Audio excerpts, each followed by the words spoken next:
Hi, everybody. Let's give everybody just a minute or two to continue joining. This is you might have already gotten this from Zoom, but we are recording this session for posterity. So uh, just to let everyone know, if folks can start to introduce themselves, your name, your organization, affiliation, what is something that you would love to get out of this session in the chat function, and we'll get started in just a minute. I think we have everybody in. Well, let me just give a quick introduction. So my name is Kumar Garg. I'm the managing director of Schmidt Futures, which is a science and tech-oriented philanthropy, and I direct our learning engineering program. And this will be an AMA that we are hosting as part of the learning engineering community with help from the learning agency and their wonderful team with Mark Schneider, who heads up IES and heads up one of the largest sort of applied education R&D funder in the world. And I've had the pleasure of getting to work with Mark for a number of years now, and we've conspired on lots of things around R&D. But one of the things that I find really interesting about talking to Mark is that Mark it has not gotten him in trouble yet, but Mark has a wonderful quality of actually thinking out loud. And so he actually processes questions and actually gives feedback. And so part of my goal for this session is to actually have folks put their questions on the table. What would they love to know about the way IES actually works? What his priorities are, how they might want to partner or fund some of the work that you're doing, but then also just, in general, making the black box of government a little bit easier. I worked as in the federal government, in the White House Office of Science and Tech Policy for just under 8 years. The thing that I always remarked upon was government can feel like a real black box to most people. And piercing that veil is actually incredibly important, because most of the time when you're in government, you want all the people who don't interact with government to apply to things. You're like, please apply. And the imposter syndrome to say, well, this application process looks really arcane, or I don't know what to do. There's somebody else probably potentially on this call and somewhere else who can help you. The learning agency team can help you. And so I really encourage everyone to list their questions and follow up afterwards, and to really make this into a conversation. This is also the first sort of AMA that we're doing with the learning engineering community. We've got a wonderful community manager. I hope she'll introduce herself. And so we can also give us feedback on the sort of AMA model as a way to sort of continue to create sharing and opportunity. So, Mark, why don't we start with just a little bit on, what might be, as your sort of, I think you did a couple of posts. You have a pretty good blog that actually, I think, reflects your thinking, but you did a couple of posts recently that were like the path forward, like, hey, we're starting to eke our way out of the pandemic. What are some of the big questions that are on your mind around R&D priorities and other things? You want to, people will definitely add that to the notes from the AMA as a follow-up, but I'd be curious, like, if you want to sort of list off a few things that are at least top of mind, and then there's a couple of sort of ways I want to sort of tease some of these ideas out for the benefit of the group. Sure. So the path going forward has to recognize to some extent the weak foundation that we already have in the country, right? And that is, as any of you know who read my blogs know, that the recent NAEP releases have actually been extremely depressing, and it's just 40% of American students in 8th and 12th grade are basic in NAEP math and science and reading. 12th grade, the longer kids stay in school, the worse they get. And that's really, really, really depressing. So the interesting thing right now is, like, the United States Competitive Act, USICA, is emphasizing science, technology, engineering, and math, right? But how strong could this building be if the foundation is so weak, right? 69% of 12th graders are below basic in science. And if we look at the Black and Hispanic students, it's worse. So if we want STEM and if we want to diversify STEM workforce, I mean, I just don't see how this is going to happen. And then the other thing is we usually pride ourselves on the fact, well, you know, sort of we're in the middle of the pack, below the middle of the pack on PISA, for example, or PIAC, the adult literacy, OECD adult literacy one. So our best students are not nationally competitive. We have fewer, and to get into the top 10% of American performers on PISA, you lower scores than most of our international competitors. And if we look at PIAC, if we look at these adult competencies, the generation less than 25 is way worse than the generation over 55 in terms of PIAC scores. So we're replacing a fairly skilled, highly competitive population with a much lower, less competitive one. So what do we do about this, right? I mean, so so this is what look. This is what our struggle is, right? What we've done over the last 20 years, what IES has done over the last 20 years, is just not working right. It's not getting us far enough along fast enough. So and been a very good thought partner on this. I hate that word. Sorry, he's been a good partner on this. But a lot of thought has gone into this. You know, we're running several new competitions. We're doing these transformative research competitions. Kumar was the chair of one of the 3 panels we ran for transformative research. And that was high risk, high reward. And the whole object was to just blow up the existing paradigms and try to find stuff that actually has the possibility of transforming the way we do research and the way in which the world, in the way in which we deliver education. We got 130 applications. We pruned that down to about 20 some odd, or low 20s. And our intention is to fund 5 or 6 of them, right? And some of them were good. Kumar was a chair. You know, we can't talk a lot about them, but you know, but there was some interesting stuff. So we're going to debrief with Bror Saxberg and Kumar and Jan Plaas, the 3 chairs, and we're going to try to figure out how to make the process even better, because we need more of that kind of stuff. And then we're also, with the help of the Schmidt Futures, we're also running the X Prize. And I mean, many of you heard my description of the way we do RCTs, which of course are fundamentally important. It's 5 years, $5 million failure, right? I mean, it's a terrible model. It's a terrible model. So we're trying to figure out how to, so we've announced an X Prize on digital platforms. It's all designed to have rapid cycle experiments and feedback and replications. So again, many of you heard my joke. It's a sad joke that education sciences doesn't have a replication crisis because we don't replicate anything. But the whole X Prize is based on the theory that replication is the only way we're going to learn what works for whom under what conditions. And by the way, right now we have 72 teams that have expressed interest, intention to compete for that. I mean, I don't even think, I mean, I know that Schmidt Futures have been like gathering information about the platforms out there, but I don't know what you think, Kumar, but 72, that's a big number. I think it's great. I think, you know, one of the things I'm really excited about is just starting to think about the how of education R&D. Right? Most of the way people apply is that they say, here's a question I want to ask. Here's the answer I'm going to strive for. And we forget that a lot of what makes science work is actually the platform improvements that actually thrust the research community forward by being able to do this experimentation more at scale.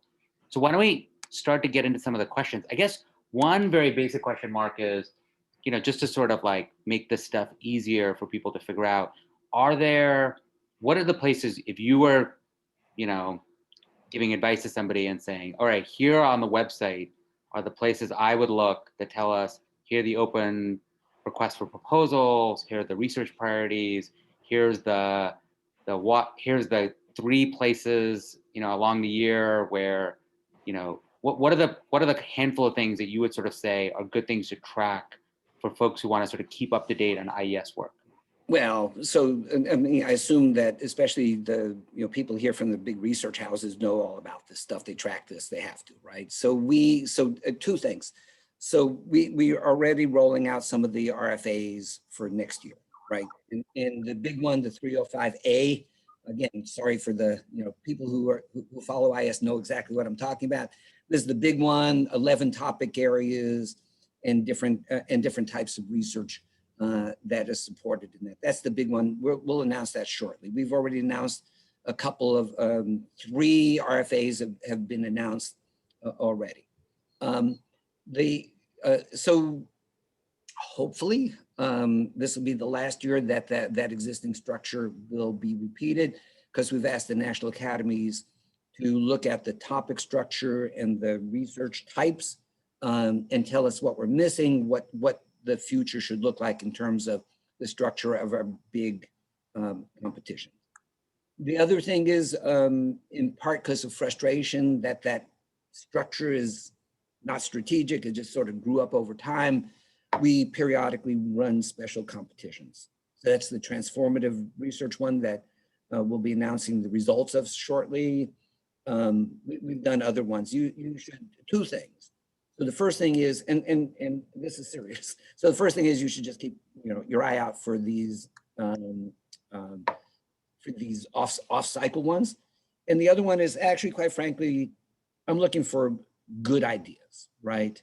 So really good ideas. And the really good ones, we could craft an RFA and do it tomorrow, right? I mean, so I mean, look, probably everybody on this phone call thinks that their ideas are like the best ever, and we should be giving them millions of dollars to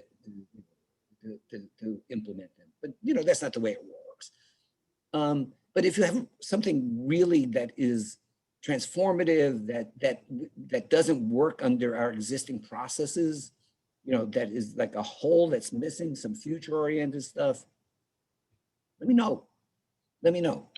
Right. The other thing, by the way, is the National Academy's panel on research.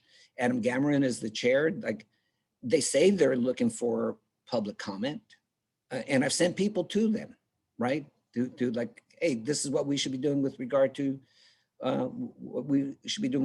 research, and this is like what's missing. So I think you really should do this. I mean, you should look go to NASM and look for IES research topics. You can find it, and there'll be a way to contacting them and submit your comments. You could copy me or email me directly. So I'm just sort of frustrated, quite frankly. IES is 20 years old, and so like any that raise children are like 20 years old. The kids are like rambunctious. They're experimenting. They're doing everything. Bureaucracies at the age of 20 are already started to stultify. So we got to do something different. And it's great. And I mean, I'll just sort of tell everybody that Mark actually reads his email, and he's actually quite open to chatting with anybody who emails him and says, hey, I would love to tell you about my work. So I don't think that's an idle offer on his part. And basically everyone I've sent his way has sent me a note back about both that they, a lot of them had the chance to meet with Mark, but also he sort of had pretty practical next step advice for how they could take next steps on their idea or potentially interact with IES. So I think that's actually a really powerful step that folks could take if they have a particular area or, just their experience from the field that they want to sort of share for how their work is going. So I'm going to start going through some of the questions that have come in.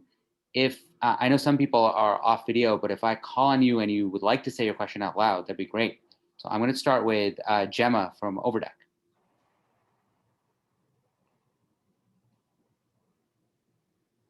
Hi, I just want to take a second to go on video.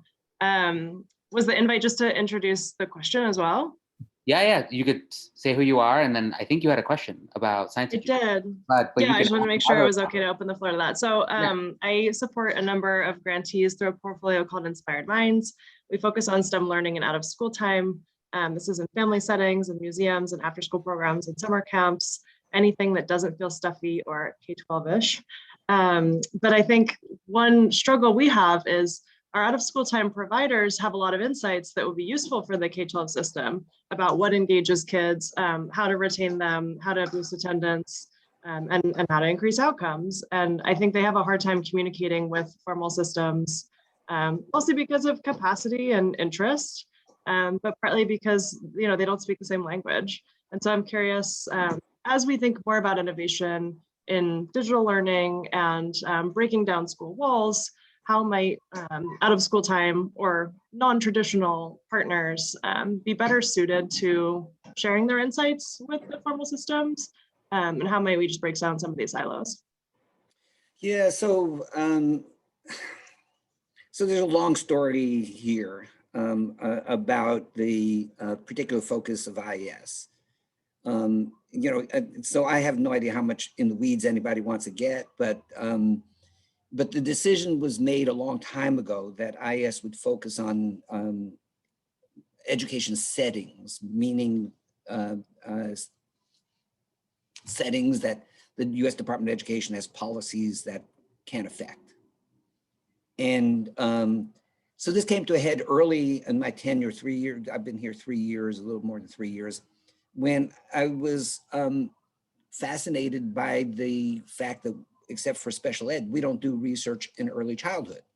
When all the evidence is, it's not accumulating, it's there, that early childhood really matters. And like the first 3 years are like foundational for everything else that happens.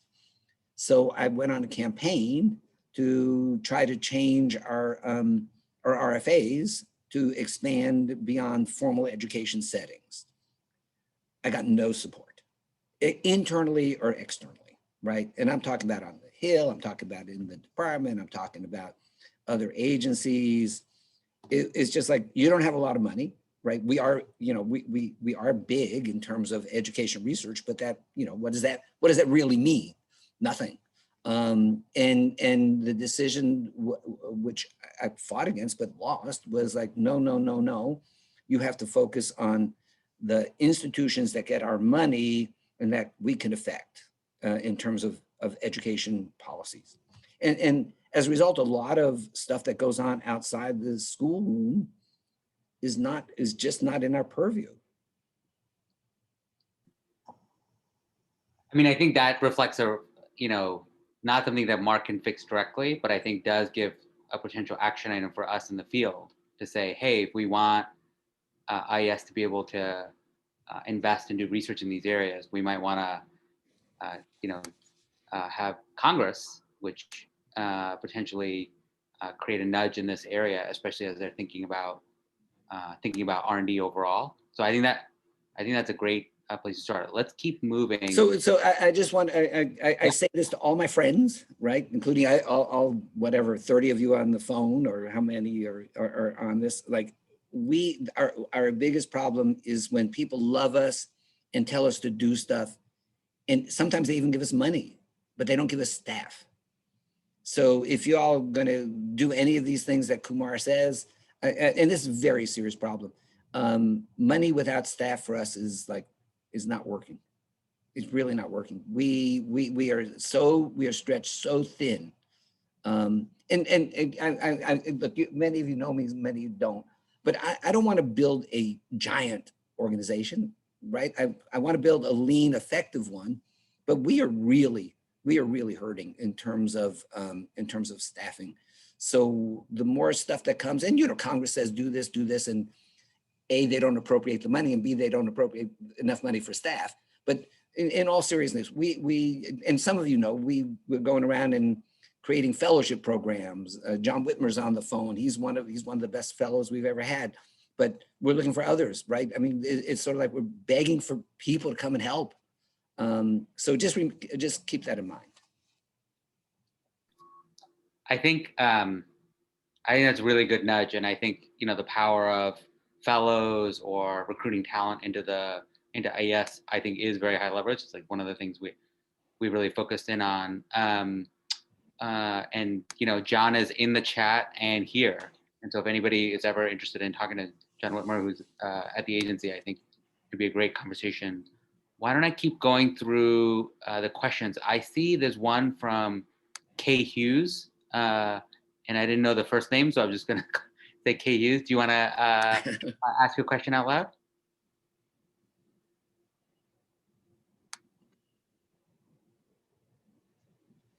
I will, in case I caught, said what I would love to hear an example of something potentially transformative, or what, another way to think about it is like, what was your hope, Mark, when you sort of designed a competition around transformative research? Well, so it's interesting. So most of our work is field initiative. We ask the field to come and give us their best ideas. And one of the things that I've been trying to do over the last 4 cycles of RFAs is I've been trying to simplify the RFAs so that people in the field aren't as constrained by the dozen people that run our RFAs, to this is what's important, this is what's not important. I actually believe that, there are lots of people out there with really good ideas. And we're just trying to, stimulate them. You're right. So what do I think would be transformative? Well, something that like actually got people after 30 years of reading wars, like we actually know how to teach reading. It would be nice if we could actually figure out some way of transforming education and the way that A, teachers are trained, and B, the way teachers deliver education, so that in fact, instead of having 40 some odd % of American students below basic in reading, we reduce that to a small number, right? I mean, look, the challenges, the challenges are all over the place. Reading, right? We know how to teach reading, but we don't. Math, well, pretty much. I mean, how do we transform math so that, again, you're just using NAEP, like 67% of Black students are not below basic in math, right? Science, okay? I mean, these are fundamentals that we should be doing a hell of a lot better on. And then post-sec, we tend to focus a lot on K-12, but we have major responsibilities for improving post-sec. And so many of you may know, like in my previous life, I ran a company called College Measures, which was all designed to identify skills using labor market information to improve the value of post-secondary education. So I was on a call the other day, and I spent a lot of time on post-sec. In fact, I was university faculty for most of my life. And I couldn't believe the conversation. There were like a dozen people, and I hadn't been involved in any of these high-level salons for some time. And like, hey, nothing happened. These are the same discussions we've been having for decades now with regard to post-secondary. And we've been trying to figure out how to invest in terms of research to improve teaching and learning in post-sec. And so on one level, the pandemic has just changed everything, not only in K-12, but in post-sec, like remote learning and all this has been a giant issue. But how do we make this better, right? I mean, we're going to fund an R&D center in post-sec teaching and learning, but what else? And then for me, adult education is something that we can't, we're actually going to fund an R&D center on adult education finally, but there are tens of millions of adults out there that need better literacy skills, better numeracy skills. How do we get to them? How do we get to these adults to give them the skills they need for their for everyday life? And that to me are the kinds of challenges. I mean, we could go through K-12, post-sec, adult education. We can go through all of these things, and there are just so many challenges out there, and we just need new ideas and ways of breaking so many stalemates. So I think, I think your fierce urgency is the right one. And then thinking about how do we develop, the piece that jumps out to me is if you sort of think about platform technologies in other fields, so in biology, mRNA, or, CRISPR and others, what are going to end up being the tooling, the platforms, and the platform technologies that really drive this forward? But I think you're totally right, Mark, that I just don't think complacency about the status quo is not going to get us there. Why don't we do Jeff next? Jeff, you had a question building off Gemma's. Yeah, it was to try to find a way to make the out-of-school expertise in scope of IES by having it centered around the in-school personnel, the K-12 personnel, and they're trying to pull information in from after school, summer school, these other programs that are out of scope. Does that get any traction, or does that still run into the same IES just doesn't have the staff to tread on those grounds? So, so to the extent to which proposals come in that, like take museums and merge them with schools, which I think is sort of what you're talking about, that's fine. But it can't be just a museum, right? Because we just won't do that, and for better or worse. But there's nothing wrong with having a cooperative agreement between museums and schools, right? But if you go through our RFAs, you could see what our most of the outcomes are academic outcomes, right? And the way, so we can talk about this too, like what are the right measures for academic outcomes, but that's another big one. But so there's nothing wrong with that kind of pairing, but it has to be, ultimately it has to trace back to a school and academic outcomes. Right. Let's keep moving. So Katrina's not able to join us, but she sent us this as a question for the conversation. So she said, so Katrina, she's one of my, she's a rising senior at Dartmouth and has done a bunch of work with us on how do we get more enterprising computer science students who are still at the college level interested in learning engineering. And so her question sort of builds off this, which is she asks, what are opportunities for fresh grads, people who are just coming out of school, to get involved, potentially interact with IES and other things? So Mark, what's your sort of advice for people who are technically trained, interested in contributing to education? What might be ways that they sort of think about this? Yeah, so the answer is very few, very limited. I mean, so we support pre-doc training programs, right? So I think that's the answer to that question. I don't, so there is, and Kumar knows this because he's been dealing with us on some regular basis for the last year or so. There is a bias, right? Probably in all science agencies, like you have to have a PhD or an EDD in order to compete. And, I wish that wasn't the case. The whole business about, skills-based, competency-based education is a serious discussion, but the whole concern or the whole buy-in for credentials is really, really strong. Yeah. Well, the reason I'm excited about this area is I just think, computer science is the fastest growing undergraduate major, computer science, right, data science, some of the related ones. And a lot of those students, when we talk to them, are really interested in figuring out what to do with those skills. So anything we can do to help create career discovery. And a lot of them, when they actually learn about the ways that, education might be an area that they can actually apply those skills, get quite excited. So I agree with you, Mark, that I think that there's an overhang that most science agencies have oriented themselves appropriately towards graduate students, fellows, postdocs. But I think in the CS and related disciplines, I think you can go a little bit earlier and there's real value, but I think we're in early territory on this. Yeah, so one of the programs that I like the most that we have is the SBIR, Small Business Innovation Research Program. And that's open to any small business. So Tina or Katrina, Katrina?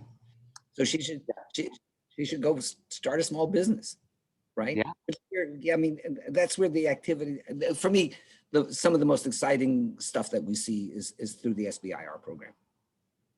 And start a small business and have some great ideas and come with us. And so the first round is like $250,000 and the second round is about $900,000. you know, it's not going to get, you know, it's not like compared to what a VC might invest, but it is still over $1 million in the course of a year. Not bad, not bad. And that's open to any small business. Great. Let's do Stephanie Moore, who I think it is, had a question. If Stephanie, if you're available to come on screen and ask your question. Otherwise, I'm happy to read it to you. Are you, sorry, are you referring to questions that we emailed in or?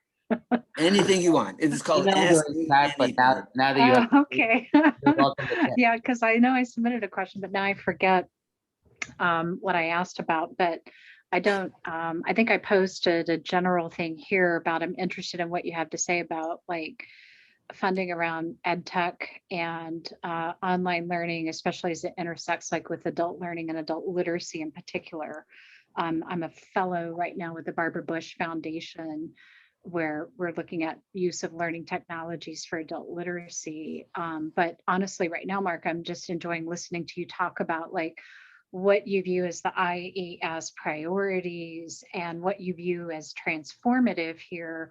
I'm busy taking notes, pulling it together because I think it intersects with it. So to be frank, I don't know that I have a specific question. I will say, as I listen, I got to wondering, one of my areas of expertise is online learning. And of course, this last year, the discourse around online learning was really problematic. It's to your point about literacy. We actually have a lot of research around online learning that can help inform practices, and yet the dissemination of that knowledge has been extremely poor. And so I guess to pull things together into a question, I'm wondering, you know, are you looking for initiatives that would focus not just on production of knowledge, but how do we connect existing bodies of work, or how, you know, connect researchers who might be over in space A with researchers in space B, C, and D, so that we can break down some of these silos? Has IES funded anything that helps build those bridges, or just like to hear your thoughts or reflections on that. Okay, so so Barbara Bush Foundation, as you know, supported an X Prize in adult literacy. I'm going to ask you like what follow-up, if any. I was on that jury, which turned me on to like the beauty of X Prizes. It also turned me on to the problems of adult literacy in a way that I would not. I mean, I actually taught adults for a while when I was younger, and their struggles was amazing. I mean, you know, and they're just like people that, you know, life happens to them, right? And they're still showing up for classes and training. It was amazing. One of the most transformative years of my life. But anyway, but the point is, so we are trying really hard to figure out how to reach adults, right? Adult literacy is a major, you know, this is what your bread and butter is, right? Yep. Yep. We've had a really hard time. We've had a really hard time because the field, the number of high quality researchers in adult education is really small. Exactly. And what we try to do in cases like that is, in fact, we try to merge different disciplines. So we do try to get people to talk across usual disciplinary boundaries. You know, we put the money out, we say this is what we want. Sometimes it works and sometimes it doesn't. So Well, that's an answer to your question. But then you could answer my question, like whatever happened to that, you know, the X Prize, is there any follow-up with the winners? I mean, there were several winners, right? Or they just went off and did actually one of them applied to our transformative research. yeah, so I don't know which one applied to the transformative research line, but I mean, there are some really interesting ones that came out of that. The challenge that the foundation had, and I think this is something you'll fully appreciate, and this is where IES can be such a great strategic partner, is that, and the foundation is actually redoing some things based on the results from the X Prize, and that's been part, like the rationale for my fellowship. But part of the challenge that they found was that they simply gave money to developers. I'm oversimplifying a little bit, but they gave money to developers to develop solutions. But they're not getting a lot of data back that actually speaks to learning outcomes. And so as a foundation, they have decided that they want to reshape their strategic direction for how they invest in the development of learning technologies and what they actually expect back from their partners. How do they measure learning outcomes? What policies do they set, around funding, things like that. So that was partly why they reached out. They wanted to engage somebody who's actually an ed tech researcher, who can help them really think about how do they design educational technology research that's effective, not just comparing classroom to face-to-face, because there's a whole methodological issue around that. But really digging into better understanding what works under what circumstances, for which learners, kind of like what you were saying earlier. So we've spent some of our preliminary time talking about what are those metrics? What are the measures that they could use for learning outcomes? How do they ensure that they're getting that kind of data or that kind of feedback? And I mean, the PIAC or things like that can certainly be used, but of course, those are extensive. So we're looking at, well, how do we use learning analytics or data analytics in the systems that are built? For example, one of them is a micro-learning, this is CellEd. That's a fabulous system that has a great, they can track the learners throughout. They can make it highly adjustable because it's micro-learning, it's very flexible in design. And so really taking more of a learning analytics approach to looking at the learning outcomes in addition to some traditional literacy assessments as well. So I think they're also looking ahead towards, how do we make these smart investments in the technologies and then wrap sound methodologies around that to really better double down on learning outcomes, because the metrics that they were getting back from developers were largely download data, how many people accessed it. It was more like a marketing report rather than an actual learning assessment or evaluation. So I think there's some areas where we need to improve those relationships between, say, developers or vendors and foundations or funders or researchers to really increase the quality of data that we're getting out of that. But one of the things I'm doing for them is a systematic review of literature on use of learning technology for adult literacy. And I mean, to your point, there's just so little of it that I'm not even sure I'm going to be able to do a meta-analysis. Like, I don't think there's Right. even enough data to do that with. So it's clear we So need more research. Let me do a pitch, which I think everybody needs to hear. So two of the things that you just said strike me as fundamental to why education sciences are not as far along as they should be. So the first one is like data, right? Open data. So I don't know if any of you follow the SEER principles, SEER. It's actually Standards for Excellence in Education Research. And it's slowly being turned into actual standards. And I hope before my 3 years remaining my term are over, we actually start giving out awards like LEED, silver, gold, platinum. I really hope we could we're slowly moving these principles into actual standards. Some of them have to do with data, right? But here, this is the one that I want to give a really important pitch to. And this is common measures, right? It's actually high quality measures that are in wide use. So we have made such a fundamentally stupid decision for so long. We allow developers, and I'm not just talking about platform developers. I'm talking about academics. I'm talking to anybody, right? They create their own measures. Okay, so there are two problems with that. So the first one is these measures are almost always overaligned with the intervention. So when we take a developer measure and we take a standard measure, what happens is, like, guess what? The developer measure has 2x, 3x, 4x impact. And then all of a sudden you look at a common measure and it's like, oh, that didn't work at all. Or maybe you got this much. So we and this is I mean, I'm in the middle of this fight with my staff right now because I'm like, no, we have to push on this. We have to push on this. We're not going to fund things without common measures, because if the second point about it is not only are developer measures over a line, but if everybody measures anything they want in the way they want, like, okay, I go into a hospital and I say, hey, I have a fever. And they say, well, which thermometer do you want? Right? You know, like, oh, we'll measure you with this thermometer or that thermometer or that thermometer. And they give different numbers. Like what kind of, I mean, we need common measures so we could compare conditions, we could compare impact, we can compare across this. So we're just sort of running out of, I'm running out of patience. My staff has much more patience than I have.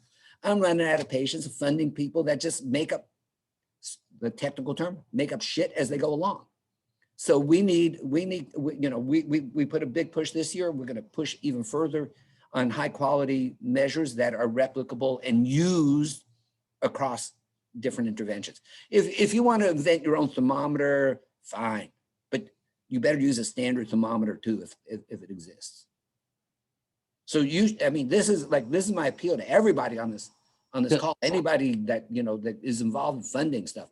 Common measures, high quality common measures, fundamentally important. I mean, the thing that jumps out to me, Mark, I totally agree. And I love that like this will be our inaugural AMA because we're like, definitely like getting into it.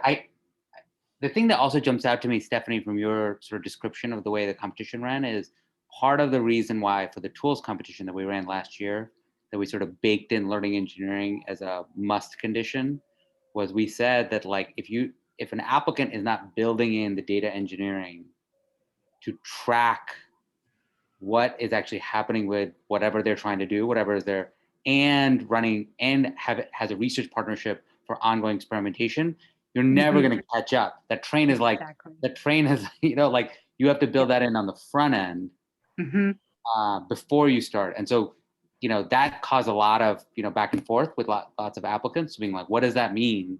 We just want to do the work, but it's like, this is the work, right? Yeah. Like, it's not like, the architecture is not like a nice to have, no one strategy intervention is going to pay out at the level that you're like done, we can just all go retire. Well, why don't we keep going? We've got a slew of questions and folks should feel to keep adding, and I'm just going to keep making my way down. So I have a question from Eleanor, who I don't know if she's with us, so I'll read it out. So Mark, Eleanor asks, how is IES thinking about DEI, diversity, equity, and inclusion, both in terms of, who proposes studies, in terms of evaluation, in questions around focus and sort of prioritization? So of course, it's such a complicated question, and the answer is complicated. And look, I'm not avoiding answering this question because it's like one of the most fundamental problems that we have. So we have looked at who wins our grants, right? Because if you don't know where you are, going to the next stage is a fundamental problem. So we like every science agency or any field, we keep giving the same people the money, right? AIR, RTI, right? Vanderbilt, Harvard, Michigan, it's the same people getting the same money. And this is like, when I was at Stony Brook, I think like 8 people in the medical school brought in like more than half the money for the whole university. It's just the way we have traditionally funded things. So one of the things that we've done is we've looked at the distribution of who's getting our money. And it turns out that there's a long tail of institutions, meaning researchers housed in institutions, that get 1 grant, maybe 2 grants over the last 6 or 7 years. Some of them are HBCUs, some of them are other MSIs. And the question then is like, what could we do? What could we do to build up the capacity of places that are on the cusp of being able to get 4 or 5 or 6 grants? And that to me is really a challenge. We are trying to force the usual suspects into real partnerships with groups that are underrepresented. we try to, that we want underrepresented scholars to apply. But it's really hard. And then the other thing that happens, as you all know, is that we have academics on our peer review panels. Academics are among the most conservative people in the world. So we've been trying to diversify the pool of peer reviewers. And that too turns out to be harder than one might think. So it's not only, so diversifying the peer reviewers is more than just in terms of race or ethnicity, is trying to broaden the peer reviewers in terms of perspectives and knowledge and experiences.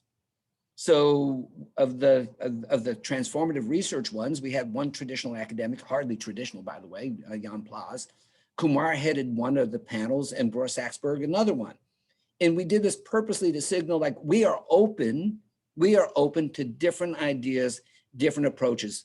This was supposed to transform education research and ultimately to transform education. But look, the staff in terms of diversity, yes, we it's not as homogeneous as, as universities, by the way. But we could always increase a representation of Black and Hispanics. There's no question about that. But the real problem is trying to, and I'm sorry, and one last thing. So we do have pathway programs that are designed to increase the flow of minority students into education research. So I've sat through decades of this work in universities, and it's always unsatisfying, right? It's always unsatisfying because it's always so slow, and then there are always excuses about why it didn't work. And look, this is a really serious issue. And I want to go back to the first point. Like, if we want to diversify the STEM workforce and we're turning out 12th grade Black students and Hispanic students that are, innumerate, illiterate, and have no competency in science, like, what do we do about that? Really, this drives me to distraction. Totally unsatisfying answer, I'm sorry, but it's the dilemma that we're living with. Why don't we've got just under 10 minutes. I want to make sure we'll continue to go through the questions. We had Justin Greenberg asking a question about health. Justin, do you want to introduce yourself and ask your question? Sure. Hi, Mark. I just wanted to learn a little bit more about kind of IES's purview when it comes to, interest areas. And I'm working with KINSA, and we're an early warning system, and we work with 5,000 schools across the country for everyone on understanding the way illness spreads in schools. And we've been able to work with schools to get ahead of spreading illness, and that's translated into reduced illness-based absenteeism, greater attendance, and a lot of other positive health outcomes. I'm just wondering if IES is looking at other determinants of success, like, reducing absenteeism, health-based equity issues, those kinds of things, and, thinking broadly about, doing some sort of study or something about how reducing absenteeism can improve outcomes. I'm just wondering, like, what IES's, broader view of those types of projects are. Right. So we, for many reasons, I'm sure you could enumerate them even better than I can. We don't touch health data, quite frankly. I mean, we have enough problems with FERPA. If we started dealing with HIPAA, like we'd be driven. We just don't have the capacity to deal with this. We're trying to figure out how to. To ignore health data and to is crazy. To ignore the fact that, kids that have asthma, for example, come to school less often and they do worse, and that asthma is not randomly distributed in the population. We have to recognize these things, but it's really hard because health data is just it's just so difficult for us to get involved in. Right, and for clarity, the kind of data that we work with is anonymous, aggregate data. So we're talking about population level health insights, not individuals. So we can avoid, with HIPAA and those kinds of privacy issues, since we're not actually talking about individuals, just broad trends. How does disparities between the healthier schools in certain parts or certain districts versus other schools lead to those kinds of impacts. So that's just the one. So I'm going to answer this in two ways, right? So the first way, I think I don't know, was it you that we've had an interaction like within the past few months about KINSA? A few months ago, yeah. Yeah. Okay. So, so obviously you didn't like the answer because here you are asking the question again. So there are two answers. So the first one is when the RFA comes out for the 305A, the big one, we do support exploratory research. Okay. As long as so it's all data driven, it's kind of, anyway, exploratory research explains itself. As long as the outcome measures are academic related, there's no reason that the work you're talking about can't be part of the deal. The other thing, and I believe if I remember correctly, was that we exchange information about the unsolicited grants. And those are, that window's open year round. If you can't fit into the standard topics, which almost everybody can, the unsolicited is another mechanism for applying for something. And there's we try to keep these under $500,000. The other ones are much bigger. But you could always try the unsolicited route. But I think if you look at when the 305A, the big one comes out, there'll be plenty of announcements about it. It sounds like at your stage, or I'm sorry, not your stage, at what you do, probably exploratory research could fit into the application. Right? I mean, and there are, when we talk about academic outcomes, absenteeism is certainly one, right? I mean, if kids don't go to school, well, I don't know, I guess we're gonna discover what happens when a third of Los Angeles students don't go to school, right? What happens? But, yeah. Okay, that's very helpful. And we'd be interested in finding an academic partner to take on a research project like this. So that's helpful. And that's always a better bet than doing it by yourself, right? Mm-hmm. Okay. I think I totally agree. I mean, I think the underlying health conditions question for academic success is a huge area, and I've always thought that there's a little bit of a whose responsibility it is it question in the government.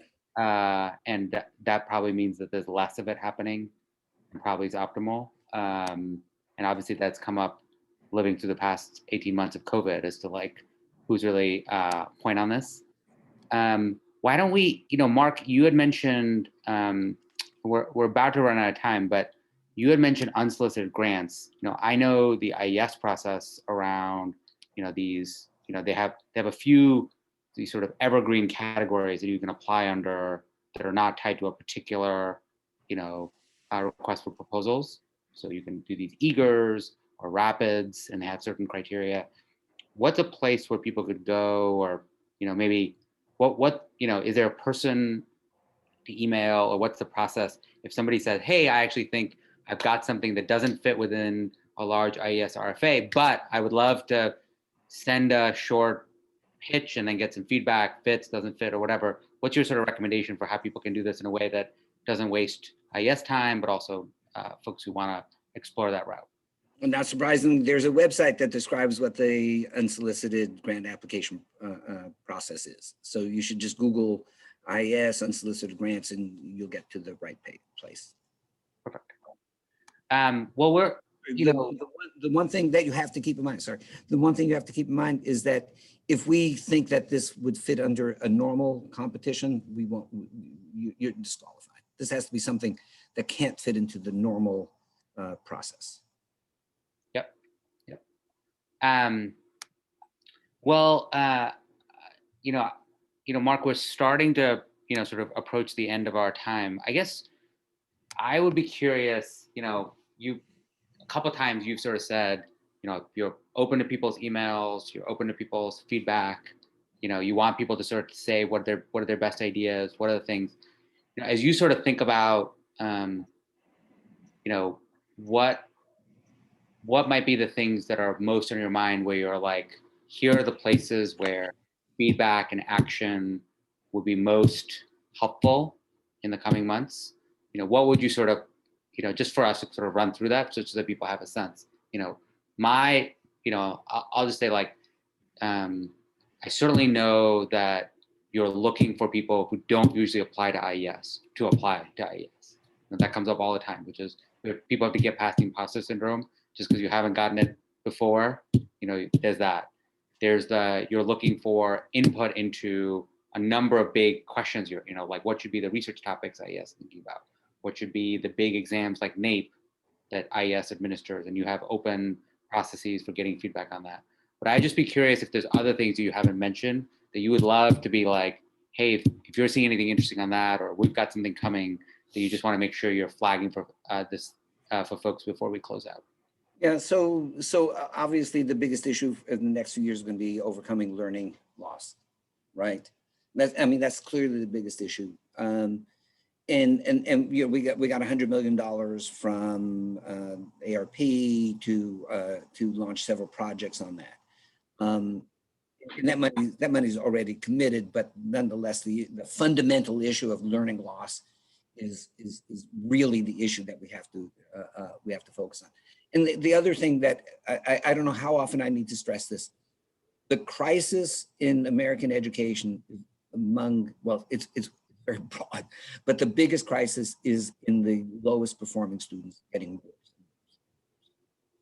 So this is what, I don't know, if the standard question, what keeps you up at night? Well, like a lot of stuff, but most of it not work related, thank God. But the one thing that drives me to distraction is the fact that the bottom is falling out in the distribution of every test that we give, right? And everything that, to the extent to it that's possible, right? Everything we do should be focused on. We should be focused on the lowest performing students, because these are the students not only were they behind before COVID, but every piece of information we have is that these are the students that suffered the most. And I'm talking about low performers across the board. This is not just Black students, not just Hispanic students, but these are students across the board. These are English language learners. These are special ed kids that have suffered enormously under this. There's a moral obligation. It's actually IES legal obligation to focus on these students. The other thing, as you can tell, is that the standard paradigms that we've been using, they're just not working, right? We spent a long time on doing RCTs and the main, and with the focal point on main effects. Well, that was nonsense. My good friend and boss for the first round that I was at NCS was pushing this. But our mantra and all of our challenges, everybody should be challenged to what works for whom under what conditions. That's what we need more than anything else. This is why, again, like hope springs eternal and always disappointed. But this is why the X Prize is so fundamentally important, because it's not only replication for replications. We're not doing like, direct replication. We're doing replications with the purpose of driving the findings down to subgroups and the conditions under which different interventions work. Right. That's what we need. That's what we need. Our mantra is what works for whom under what conditions. And the lowest performing students are the people that what works for whom, and whom should be the lowest performing students under what conditions. So as folks can just tell, it's not like Mark is lacking for opinions, passion, or expertise on this. I want to thank him for giving us his precious time. I want to thank all of you for joining, and I want to thank the Learning Agency team for organizing this. And please give us feedback on the back end for this model and doing more of this. And I hope many of you reach out to us and sort of follow up. And Mark, thank you again. Well, thank you all for doing this. I appreciate your feedback. I appreciate your time also. Okay, I'm going to go through the chat before it disappears, and Mark, we'll send it to you. Okay, great. All right, then I will. Then thank you all. Okay, take it easy, guys. Bye.